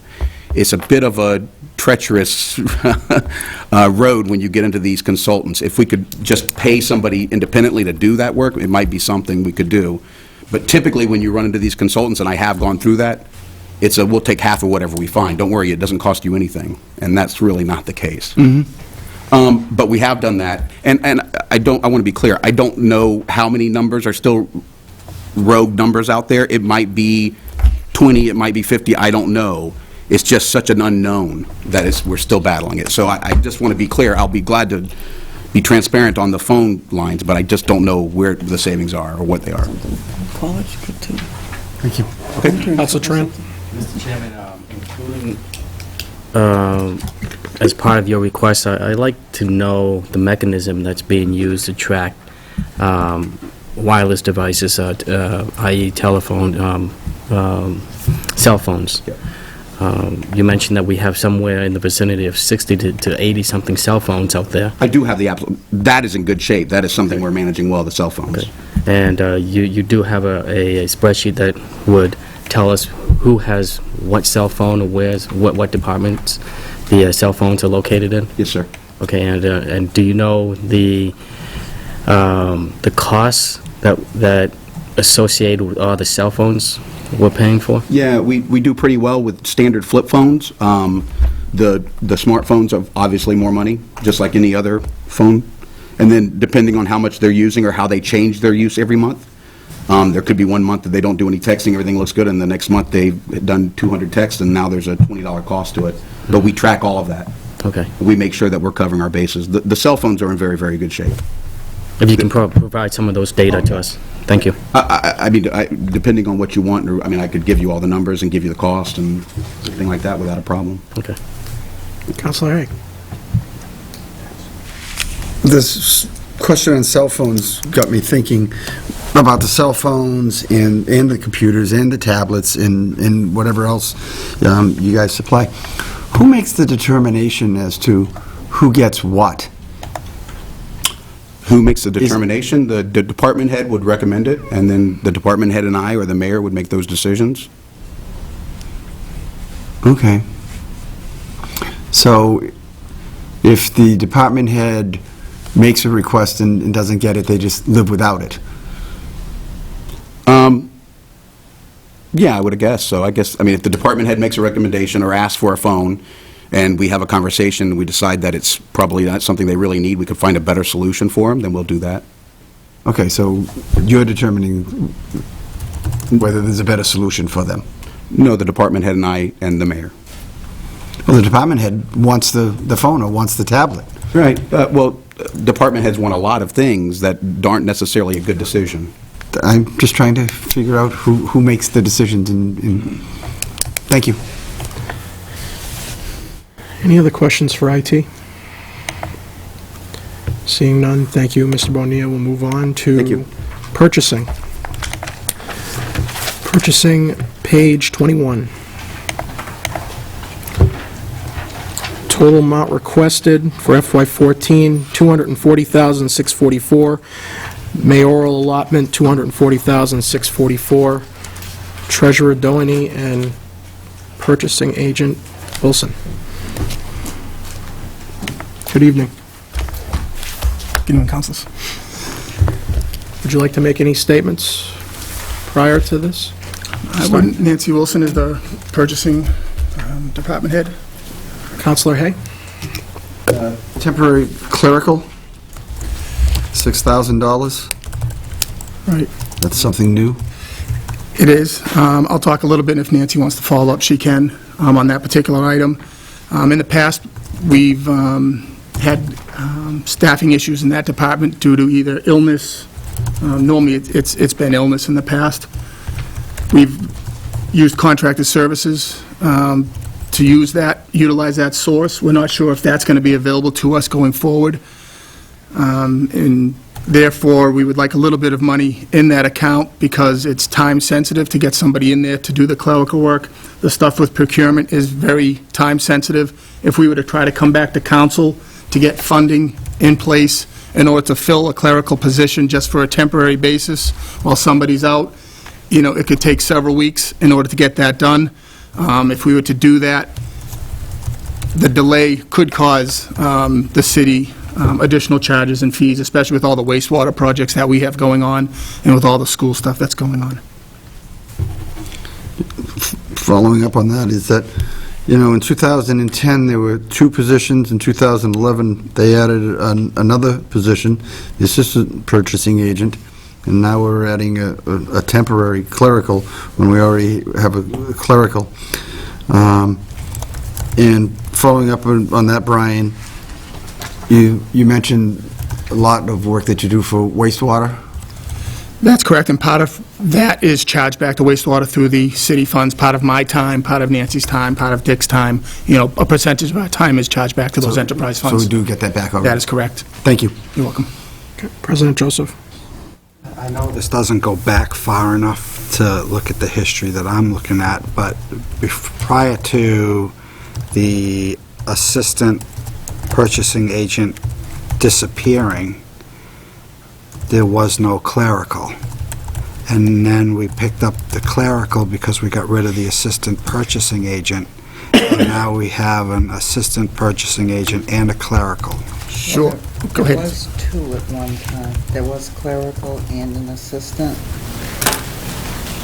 many years ago. Okay, prior to, I've been 12 years, but prior to that, 6 years going prior to this, back to the 2000 era, there was just you and an assistant purchasing person. Right, I believe the clerical position was cut because of funding issues. And we're not looking to have both clerical at the same time. Right, this is only as needed. If the clerical person is out and I absolutely need to get someone in there, we can't provide the coverage internally. We'd have to get probably somebody from an agency. So it would be on an as-needed basis depending on workload. I guess my assumption was that maybe some of what is now being done by the clerical was being done by the assistant purchasing agent back in the early 2000s. And that's why you didn't have a clerical in the early 2000s? Some of it was absorbed and it didn't work. Okay. Counselor Hay? Piggybacking on Councilor Joseph, as I had said originally, we went from 2 to 3, and now we want to go to 3 and a temporary clerical. there's not another department that I've seen in this budget who is allocated money in case somebody can't do their job or in case somebody goes out. I mean, every other department, if somebody goes out, everybody ponies up and does the job. So I understand the importance of purchasing, but I just don't see how you pick one department and say that those people are more important or different, that if somebody in that small department, as an example, city clerk's office, if somebody goes out, there's no stipend in there to replace that person to do the job. The 3 remaining people do the job. So I'd like to make a recommendation to cut the $6,000 temporary clerk. I agree with that recommendation as well. Can I just say something in defense of that position? Right now, the wastewater department is under an ACO, and we have projects for them that have to get out, that have to meet deadlines. So this is kind of, it's a way to cover the administrative end of it, so there aren't any project delays that could be attributable to us not being able to move the projects out fast enough. Like I said, it would be used on an as-needed basis only, but it's there for protection. And school, it could be the same position with them if they get more MSBA funding, if they have other projects that are time-sensitive, and we have deadlines to meet, and the clerical person is out. We can't get the projects out and provide admin support at the same time, so there's going to be a lag or delays. And in the case of the ACO, there's significant fines. So we're just trying to plan ahead and be proactive. Just thinking about the last decade or so, we have never done as many projects as we are right now. I would argue that we are doing more than double the projects.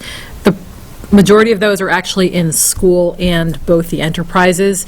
So one of the things that, just in your consideration of this budget, is that we are factoring in a significant portion of purchasing for net school spending. And also, we did increase by $100,000 the reimbursement from water and wastewater to cover these particular items. So really, the net impact on the city is not going to be any different than it has been in the past. If you like, I can provide you more detailed so that you can consider that, because when you cut the 6,000 or you cut anything else, you'll actually be cutting some of the projects that we have for water, wastewater in the schools. And I think by showing you the projects that they're not only undertaking, but the projects that they're undertaking are also under consent decree, maybe you'll see the need for the uptick in services for this particular case. So I would love to provide that. Great. Councilor Thibault Munoz. Should we be considering in this, in that particular line item that's been discussed, I know you said due to illness, I know for HR reasons you can't say anything, but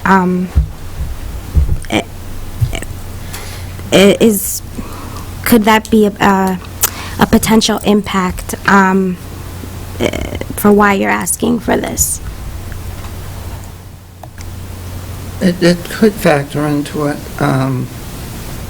The person also she has quite a few years in with the city and has a significant amount of vacation and personal time accumulated. So if she's out for an extended period, it definitely does have an impact. Thank you. Any other questions for purchasing? Council Reynolds. Just the clothing allowance again, what is the reason behind that? That's contractual. It's for the printer, the city printer. City printer. Right. She works with solvents and inks and things like that, cleaners, so she gets a contractual allowance. A question on the printer position. I'm pretty sure this has been asked before. With the migration to new technology, this document I'm assuming it was done by your office? Yes. In light of our recent discussions about getting things paperless, is the city as a whole starting to subscribe to that methodology? Where, I'm just trying to think, how much printing do we do that is necessary printing? For example, just my department alone, all the bids are printed. We have to give them in hard copy. You can issue a construction bid electronically. Some of those are huge documents. Some are multi-book. Is the job just for your office, or is it citywide? It's citywide. But I was just using my department as one example. That I could understand. yeah. Another one is the schools. She prints handbooks for students. So she does printing for the school district? Correct. Why doesn't the school district do their own printing? She charges them. Oh, she charges them? Yeah. Yes. Okay. And Is she that prints. the line item in the status C where there's a negative for printing? Is that like what we're getting back from some of the services? That's correct. Okay. She prints my redemption certificates when I need them, and those have to be hard copied and recorded. And so, More of a general question in terms of the whole city. I can understand if we have to print, right. but I'm hoping that the city is utilizing a paperless environment where it can. Sure. For instance, Dick's status, he emails them electronically. That used to be a hard copy at one point in Right. time. It's fantastic now. It's right on your email, and it's great. Okay. Any other questions? Thank you very much. Thanks. Nancy. Moving on to treasurer. Treasurer Collector Division, page 20, 22, and 23. Total Treasurer Collector request, $673,516. Total mayoral allotment, $673,516. Treasurer Donany, do you wish to make any statements?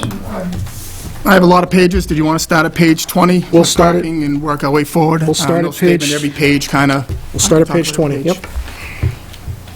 Parking services? Sure. Parking is, as you can see, it has positive expenses and negative in there. It has a zero effect on the city. What we bring in offsets the expenses for that department. So if you were to change any line item, you would also have to change the negative amount so that it has a zero effect. Can I just ask about that? Because that's the question I asked too about enterprise accounts. If you weren't to spend as much for the year, but your revenue projections were spot on or exceeded expectations, Sure. does that goes into a housing account, right? It goes into a separate account used for, like, parking. Like, for instance, the garage, I'm having a capstone done on the garage. That money would be used for the capstone. If I had to come back, for instance, all the membrane in the garage is deteriorating, I'm probably going to have to come before council and ask for a special request to move the money out of that account into an expense account so that I can go out and procure those, the repairs. How much is in that account right now? 200, not positive off the top of my head. I know we've put a little bit into there recently. Any idea, Dick? I didn't bring that. It was provided. It's in an account available for appropriation. It may be in the high 300,000, but there needs to be enough money at the beginning of the year to cover this appropriation, which is about 220,000. And if Brian has a supplemental request for some other capital, buy meters or a major repair to one of the facilities, the money's there. I was looking at it net of this amount here. Does that account generate interest? It's in the city's general account that we do earn some interest on some of our accounts. We have one account that we don't earn interest on, as a compensating balance account. They don't charge us fees for it, but we don't earn interest, which in today's economy, earning 0.15%, and I get 0.5 as a compensating balance, it's beneficial for us to do it that way. And you and I have had these discussions offline, but, the biggest need for the garage on Putnam is the security, in my opinion. Right. I guess the question is, what is the biggest capital expenditure we need to do in our parking system that would take a good chunk of that 300+ thousand out?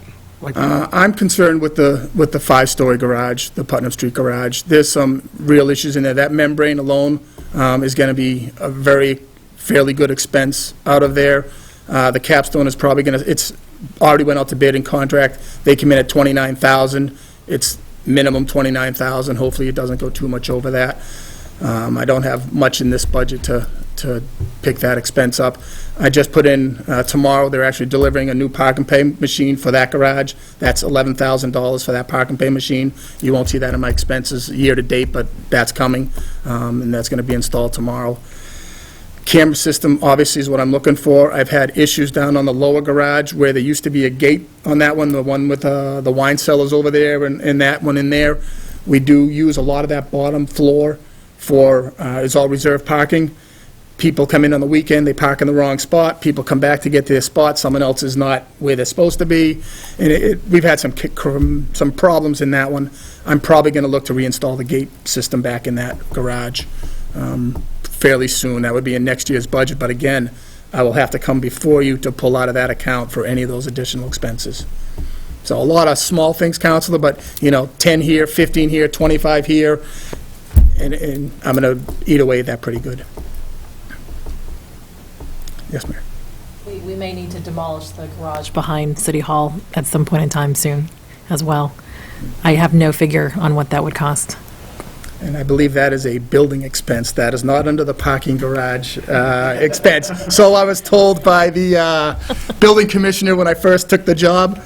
I put a sawhorse in front of the garage, and he says, well, you need my permission to do that. And I said, well, when you get the lights on and everything, I'll move it. And he says, okay, let's put a lock on it. So that's how that worked. So that's not under my direct supervision. Any other questions on parking?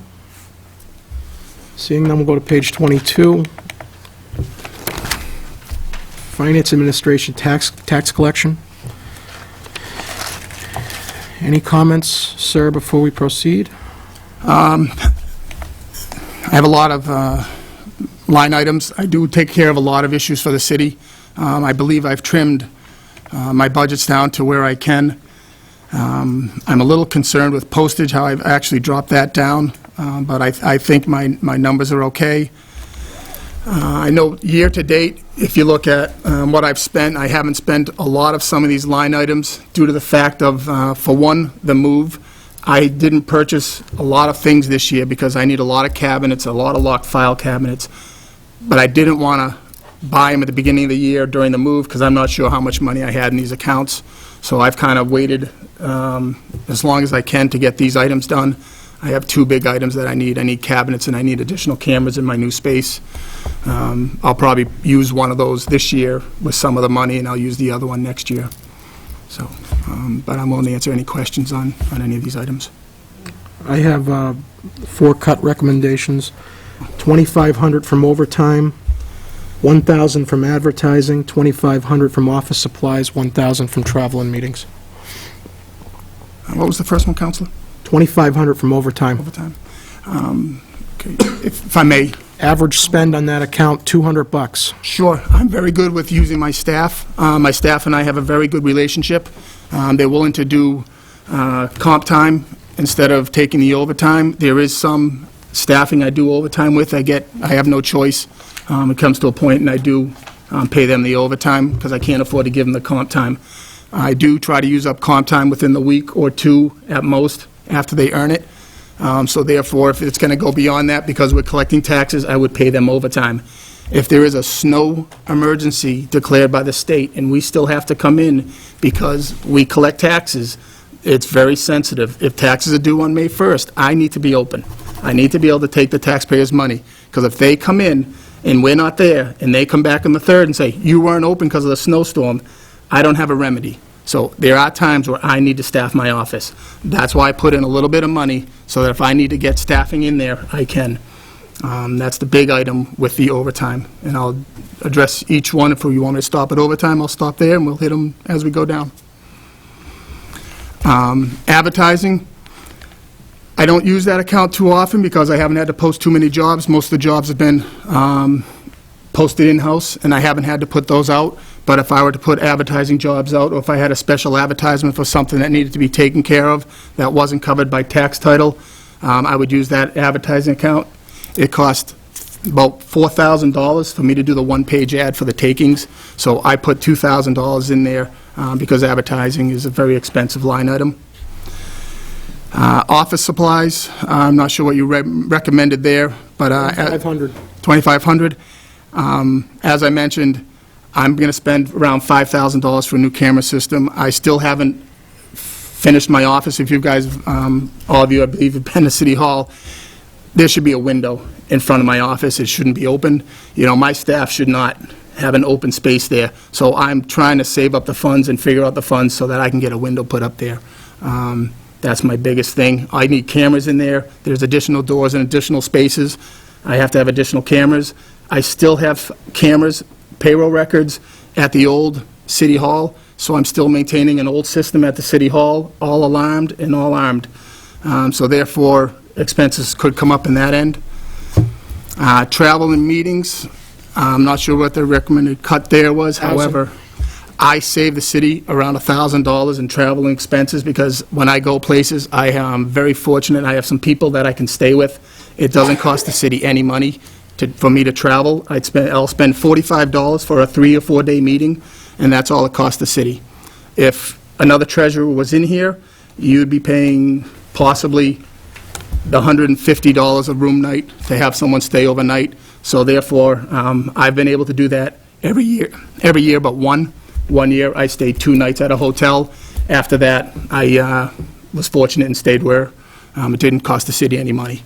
So that's why I put the money in there, because if I'm not treasurer and someone else goes to that conference, which is a very good conference to go to, they probably wouldn't have the luxury of staying at someone's house free of charge. On average, you return to the city $37,000 out of all these accounts per year. Correct. The cuts total $7,000. That's correct. So they're $30,000 above what you normally spend. Isn't enough to cover anything if you end up going over any of these accounts? I try not to, and if you look, I already dropped my postage $10,000, so I've actually catered to that amount. And if you look at bank service charges, which I normally have some over, I'm going to spend more than that or around that this year. What I'm doing is I'm going online with Century Bank. I'm going to change the system so that we can get the bills processed faster, so there isn't a delay in us getting the kickbacks from there. It is going to cost additional funds, so I'm probably going to spend, $4,000 more in that account. But it will improve customers very much. I think it'll help the water bills get out faster, so people have more time to get their water bills. Councilor Carbroni? How many senior accounting clerks are there? I have three clerks, and then I have one a higher level clerk.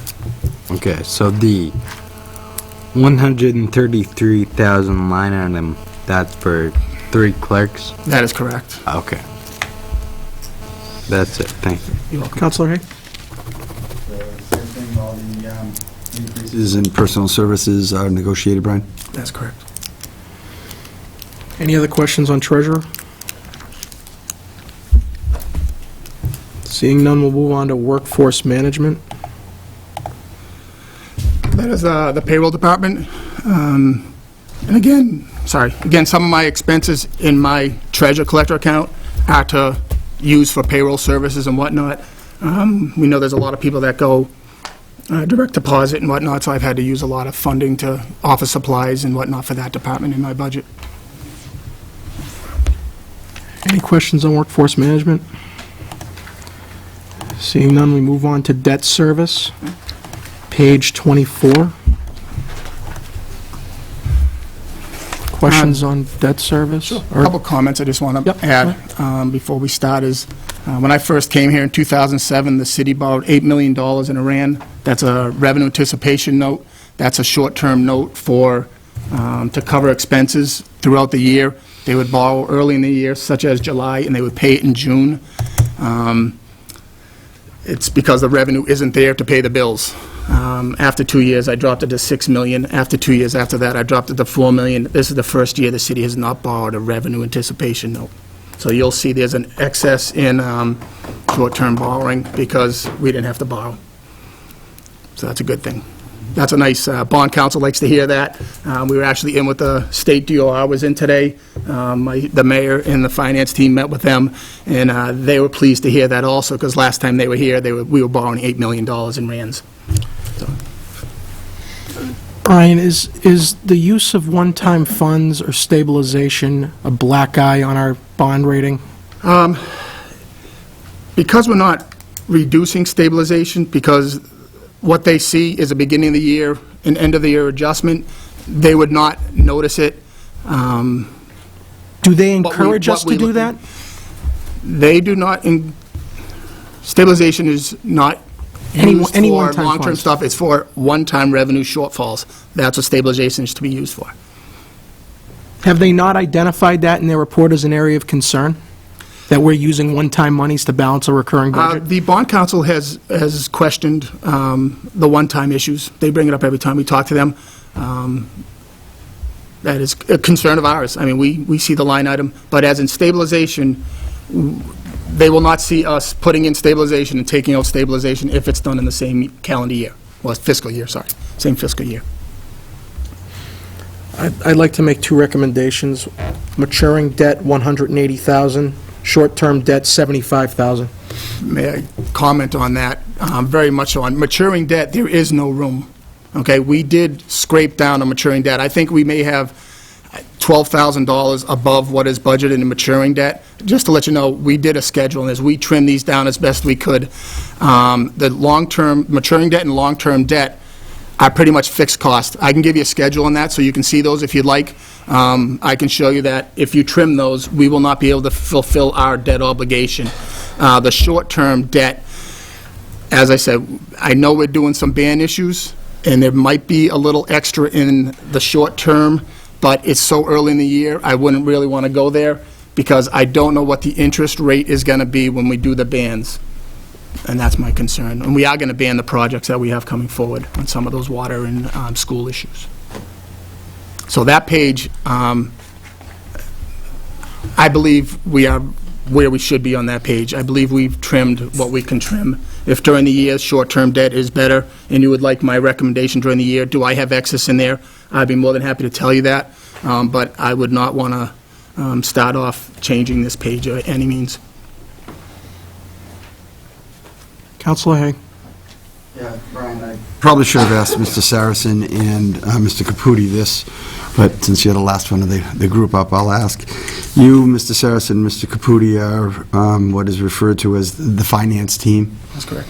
The finance team input on the document in front of you, other than you having your department and Mr. Caputi having the assessors and Dick having the auditors, how much input in regards to those numbers did the finance team have? We have a fair amount of input on the revenue portion of it, on the revenue numbers. The three of us and the mayor definitely work together on the revenue side and getting the projections out for what the revenue is for the city. Thank you. Councilor Reynolds? Yield to the mayor. Mayor? I was going to say, and also, they often sit with me with department heads, or sometimes in place of me with department heads to get the numbers down. So usually, when I look at their requests and I look at the revenues, I determine that those shortfalls with the financial team, we determine that we have a deficit. Those deficits, I give goals to departments to meet those goals, to get their budgets down to, and we work hand in hand to do that. Councilor Reynolds. On this maturing debt thing, have we turned a corner? Is it going to continually decrease now? With the new added additional debt, we do have a rate structure on there. That's why it's changed from last year 3.1, projected 3.5. Well, we did get the new issuance that's going to be bonded this spring. Actually, the end of June, mid-June, we're going to do a bond. So that's why it's going up, to cover the new issue. It won't decrease until like 2019, and you'll see a significant decrease then. There'll be a couple ups and downs during that Get period. a projected decrease in 15? Sure, there's a small decrease going in 15. $100,000 on a $3.7 million account, to me, is a slight up and down. I know, but in the council here, we're talking about, $1,600 or $2,000. And that's a firm number. Counselor. We Yeah. believe that 3625 is going to be pretty accurate, and we have the bond schedules for those. That's why I'll do bands. Does that go down, decrease each year after that? Or does I believe it goes down a little bit each year, but the big adjustment year won't be till 2019. And then we pay off the school and the fire station, and you'll see our bond. Where is that long-term debt. reflected in this, in these debt It's not interest? because those are 2019. This stops at 2015. If you were to see out further. But I you mean, would we're see that. paying for them now. We're paying for them now. It's in their So maturing which debt. line is that? It's in maturing debt. In That's- maturing debt. In long-term debt interest, those two. Maturing debt is the principal, long-term debt is the interest on the principal. Those two work hand in hand. So in 2019, that'll hugely drop. I believe it goes to about $1 million, however, around there, $1.2 million, something of that nature. You want to be careful. Bond counsel, and when we met with the state today, they do, what is your plan for that? And they do both like to see a level-funded long-term debt. They want to see that the city's putting money back into the city. They don't want it to think that the buildings are getting run down, they're not putting money into the infrastructure, because they would be alarmed and say, wow, there's going to be a big hit here, and they can't absorb it because they've taken the money out of long-term debt. They've used it to pay payroll or whatever the case may be. Now you can't get it back, and that's their So concern. there's no RAN reflected in here. The RAND would fall in the short-term debt interest, and you can see I dropped it from originally requested $350 down to $250, because I know I'm going to do a ban. A ban is a short-term note before the bond is actually issued. We can do those 1 or 2 years before the bond. It's costly to issue bonds, so we don't issue bonds every year. We try to do it every other. So next year, we probably won't do a bond. We'll ban everything, and the following year, we'll do a bond again. Not always the case. I mean, Dick, the finance team, we get together and decide whether it's beneficial now, if the rates are low, to do a bond And or then, to ban. I just want to clarify something that I believe I heard you say. Did you say that the monies that we have put in, the monies that would be used for a one-time thing, that if we take $500,000 out now, it won't reflect in the final numbers, or the people that are overseeing it will say... It'll look like if we it- put $450,000 or whatever it is to get from the 3.5 million to the 4 million. It'll look like we still added to that account. So that figure doesn't have to appear, so we're getting all excited about it, but in fact, It's still a good thing. it's a one of your tools to manage the city, kind of. It would still be a plus from bond counsel if they were to look at it to see we still added money to stabilization. We didn't add the $1 million we had anticipated during the year. We added $480,000 or whatever the final number comes to be. So that million was an anticipated figure that... It was money that council had approved from free cash. I actually took the money from one bank account and put it into the stabilization account. If the order gets changed and it comes back out, I take it out of stabilization account and I'll put it back into the general account to use for operating. So, having gone through this experience, another year, might we put it into the stabilization in smaller increments than $1 million at a time? I'd like to see $5 million in stabilization, Counselor.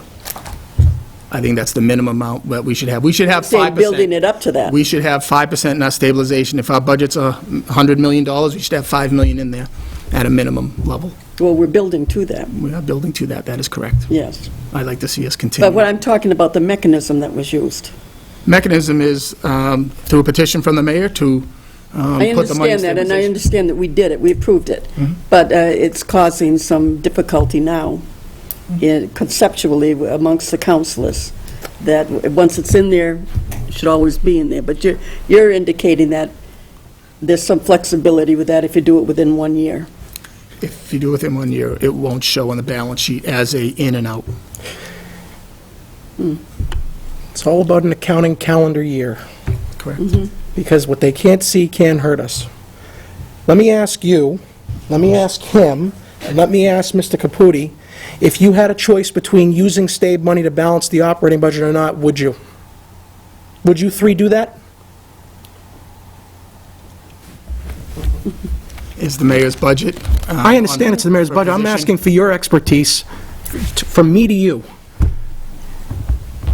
Would you do it, or would you not do it? Just point of order, I really don't think that that's a question that you really want to put him on to. Yeah, I think I just want to hear from the financial experts. Our goal is to provide options, and then, But you did. You just said you would, you said I wouldn't, but you did, Madam Mayor. To give you Okay, the options. okay, all right. I want to get the opinion of people in the field, that's all right? Because I value their input as well as the mayor's. I mean, by this logic, because the bond rating agency doesn't see it, because of how we are falling within each year, we could put $1 million in the STABE every year and then use 500,000 of it, and I just don't see how... Okay. I guess we can get away with it, I guess. Councilor Thibault Munoz? Since we're in this realm of conversation, I have a question about, do you live in the city of Fitchburg? I don't any longer, but I lived here for 39 years. My kids still go to school in the city of Fitchburg. Okay, but you don't live here. I do not live in the city of Fitchburg. Thank you. You're welcome.